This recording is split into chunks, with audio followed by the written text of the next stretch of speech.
What's up? Looks like you got the little snack baggie. Yeah, I got about 6 ounces of treats here. That sounds nice. It'll be gone before I get to the field, probably. Yeah. Hey, Cole, we're going to bale corn stalks today. Okay. And the purpose of these corn stalks is, 1, bedding. But 2, since we're short of grass hay this year, bales, we can grind them with our alfalfa. What was I doing? I don't know.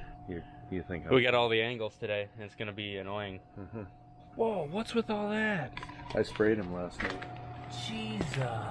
There was a lot of flies in here, so I sprayed. You gassed them. Yeah, so anyway, bale corn stalks, so if the snow comes early and we have to start feeding cows earlier, we'll have some supplemental feed to go with what we raised. I just don't want to not do it and then wish I had. Here we go. There's some heat today. Somebody hooked my rake up wrong.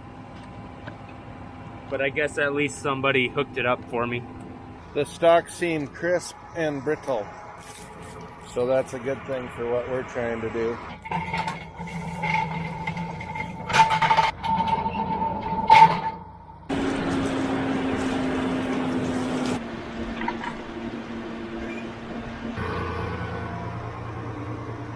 So when we do corn stalks, when you let them out of the bale chamber, they have a tendency to really expand and put a lot of pressure on the net wrap. We jumped the amount of net wrap. I'm going to go with 3.2 wraps of net around each bale. I'm at about 2.4 on hay and alfalfa, 2.4, 2.6, kind of depending on conditions. Cole's raking with the rake up. Now he's going to put it down because I told him he didn't have to do the end rows, so I guess he took me pretty seriously there.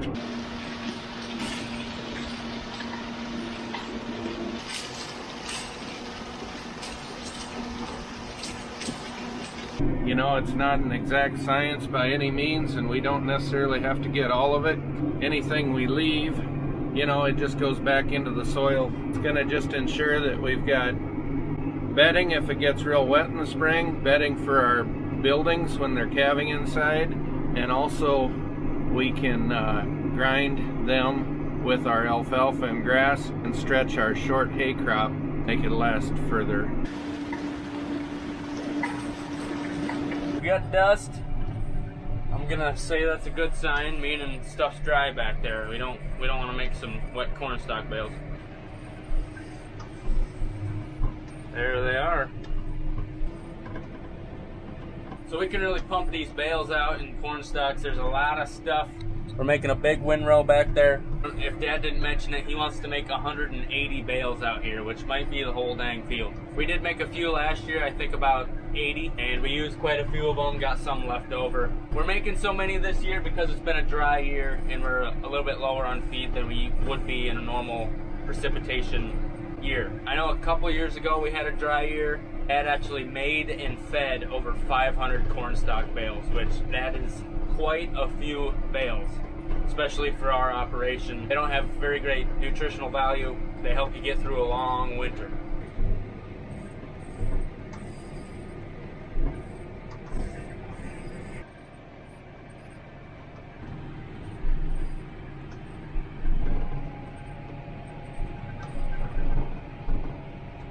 I'm sure we'll get some questions. Why didn't you just chop it for silage if you're going to put it in a bale? That's not the point of this. This stuff is going to be for bedding a lot, and then also if we have a long winter, we'll grind these bales, put them in the feed. We also don't need that much silage. We have the acres that we want set aside for silage already. Half of it's cut, and so we just don't need all that silage. But you do need dry roughage in your ration. For our program, we don't need to cut everything for silage. We do wet corn and we do silage separately. In those wet corn videos, people were asking, why didn't you just chop it all? We don't need that much silage.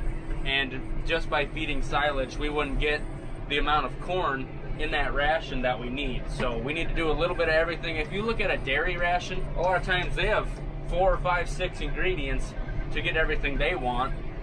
It can't just all be silage.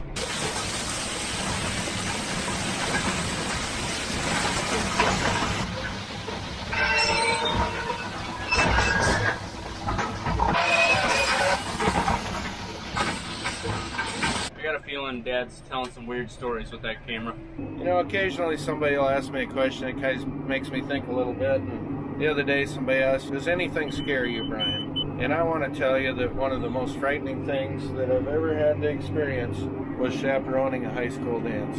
I didn't know what to expect. I really didn't think about it. I figured it'd be no big deal. But it was after the homecoming football game, and there was us and about 3 other couples, and we're supposed to chaperone this high school dance.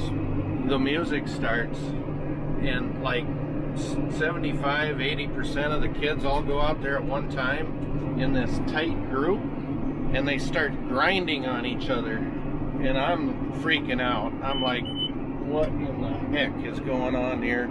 Because, and I went and talked to one of the other parents. I'm like, hey, is that all right? And they've got some experience with it. They've done lots of them before. They're like, yeah, that's the way kids dance nowadays and stuff. And I'm like thinking, well, it looks to me like somebody could actually get pregnant in the middle of that mosh pit when they're grinding on each other. I mean, to tell you, there's stuff going on in there. I have no idea what's going on inside there. And then there was this couple just minding their own business, dancing, you know, and they're kind of rubbing up on each other. And this dude, just out of the blue, walks up behind the girl, and she didn't even blink an eye. I was like, what in the world's going on here? I didn't know what to think. I tell you what, I didn't like that at all. I can handle a lot of stuff out here on the farm. But when I'm in charge of my friends' daughters and sons, and they're rubbing on each other in public, that's not normal. And I don't want nothing to do with it again, ever. And my grandson, my granddaughter, don't do it. Don't do it. I'll drag you off the floor. That's all I got to say about that. And I can tell you one more thing. I love Eric Church and his music, but you can't take a mosh pit and grinding and stick that in a country song. That don't fit in no country song. Don't you be sticking that in no country song. So I told you why we're doing the corn stalks, but there's some downfalls to the corn stalks. One big thing is it's really hard on equipment. You know, you got these big stalks and they're still rooted in the ground, so that's hard on these rakes for sure. Them rake teeth just scraping against something that's stuck in the ground, not very good for it. And then those stalks getting in that baler, it's hard on the pickup tines. And those thick, strong, carbon-filled stalks up against the baler belts, poking into the baler belts, is also not good. But having these corn stalks around is very crucial for the health and safety of our calves when they're being born in tough conditions, wet, cold. The other thing is there's a lot of nutrients in that stover that we're baling up and taking off the field. So it's nice when you can put it back in the form of manure, or you probably want to fertilize a little heavier.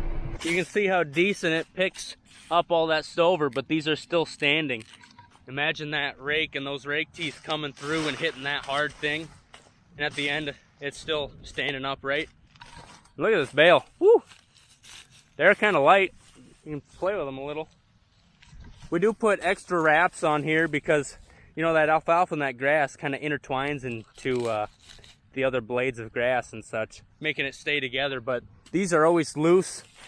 You know, you can pull them out real easy. So you put more wraps, more plastic on them to hold them together. Speaking of questions, I was at a birthing class with my wife one time. This was before our first child was born. Good old Robbie. Somebody raised their hand and had a question in class, and the question was, do the forceps hurt the brain? I'm kind of a jerk, but I had to do everything I could to keep from busting out laughing, and I so wanted to say, well, I kind of feel like in your case it did.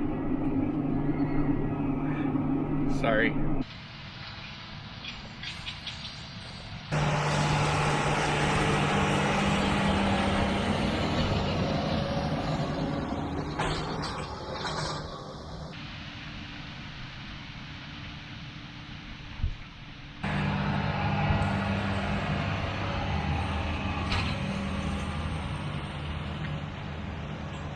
This will be the last time this year, and I guess I don't know if ever or not, that we'll be using that A520R plus 2 accumulator from John Deere. Gonna make it a lot easier picking these bales up, getting them in rows, that's for sure. Save a lot of time. I guess after today, Dad will start making the decision if he wants to keep it. I can say one thing, it is already attached to the back there, so we'll just have to see if he thinks we can justify it, purchasing that for our farm.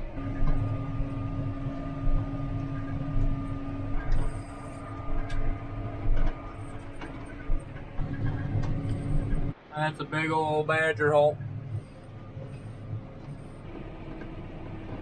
With all the bales Dad's dumping, you can see I'm gonna get way ahead of him. And I don't think we're gonna have to do this whole 80. He's probably already got 40 bales made, 50. And I think he's making about 11 bales around, up and back. So I'm just doing a little tallying so I can get my number of passes right, so I can, you know, don't have to wait here and see how many he gets and then make a couple more rounds. These are getting a little spread out. So many bales. Raisins. Raisins? Aren't you happy that you got a great son that sweeps and sucks the dirt off the floor? I don't see the other Jacob? ones. I don't see the other brothers doing that. Jacob did that? Jacob did that? I hope it reflects in the will. No, it won't, but comments like that have a negative effect. I can tell you that. Dang it. This generation wanting the old They just want generation handouts. want us to keel over already so they don't have to work no more. Wrong with you? It would make a difference. What am I gonna do? If I'm not working, what am I gonna do? Right? I can't Working, sit you around. Just have an easier start than I have. Yeah. Well, that's the whole point, though, Dad. You work your tail off so your kids have a better life than you got. It's not fairness. It's the fruits of your labor. I found a financial statement from 1982 one time. It was worth $7,800. That's like the year you graduated. It's been downhill ever since. Okay. I've told you about market fluctuations, haven't I? Yeah, let's not go there. Boy, the other day when I picked up that closing wheel off the planter out in that bean field, it was old. It was all faded out. I picked it up and I started carrying it. And all of a sudden, the mice started coming out of the inside of that thing. Boiling out of it. Yeah, I was watching you from a distance. I saw you pick it up and drop it like it was hot. I was It was like, a hot oh, tamale. it must have fell off the header or something. We had issues. And it was hot. Yeah. And it burned my fingers. Yeah. And then the rest of that field, I saw mice running everywhere. There had to have been a dozen in that Really? thing. They're everywhere. I killed one. The chicken hawks were having a heyday. Oh, I did see them around there after that. Man, if I would have put that in my combine cab or in your tractor cab, and then they come out of there, we'd had mice problems like no other. End up perfect. It sure makes a lot of dust. Yep.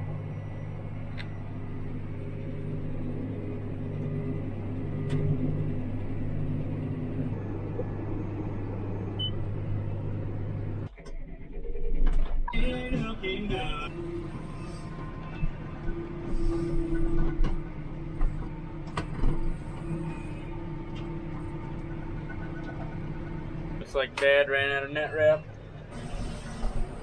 He went like this. I guess he's got it. This is past 22. Planning on doing 11 more. About 2/3 done.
yes, we made it almost 3/4 of the way down the field, maybe closer to 3/5.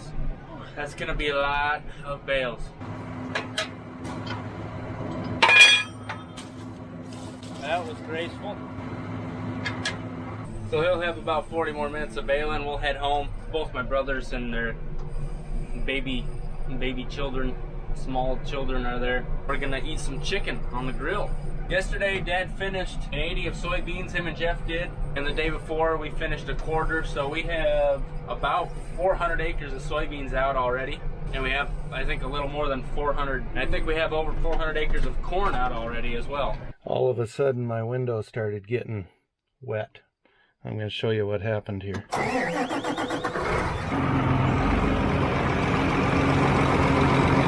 The bottom of that fuel filter burst open and it's spraying fuel. I don't think we have one. If we don't, Cole can pick it up when he goes to therapy tomorrow. He's got to come get me either way, so he's bringing a filter back if he finds one and a wrench, or he's just going to pick me up. The nice thing is, when it's not running, it's not leaking.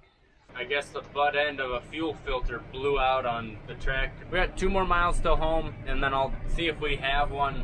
Otherwise, I'm gonna have to get one when I go to therapy tomorrow, and we'll have to finish baling that tomorrow. Just split open right on the bottom here. Crazy. If you do stuff long enough, you see it all. So anyway, here I sit. My grandkids are at my house. I got 3 rounds left before supper. I was trying to get finished and then go home and hang out with them. But one way or another, we're gonna get there. Is that the one? Fuel filter. Filters of fuel. Filters of fuel for Cusco. Is that the right one? Cusco's fuel filter. What the heck? I don't know if that's the one, dude. Can you open that? We're looking for an RE533910. This is a DZ part number. Okay, so that's not it. DZ. Oh. DZ. DZ nuts. What tractor is it? It's the 8235. Oh. RE533. RE52. We ain't got one.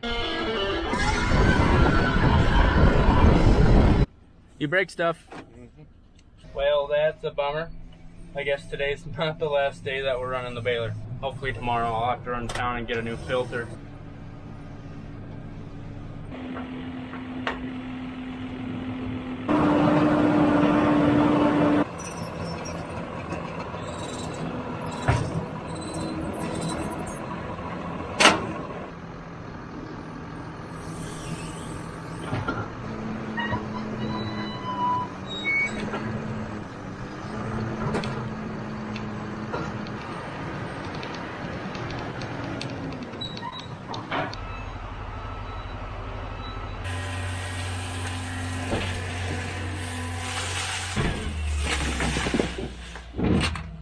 Got a little chunky in there.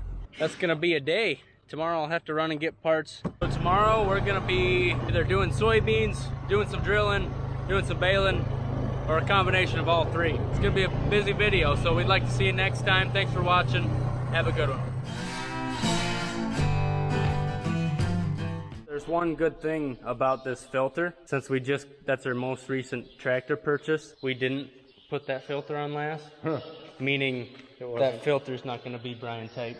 Yeah, it must be Ted tight. Ted float?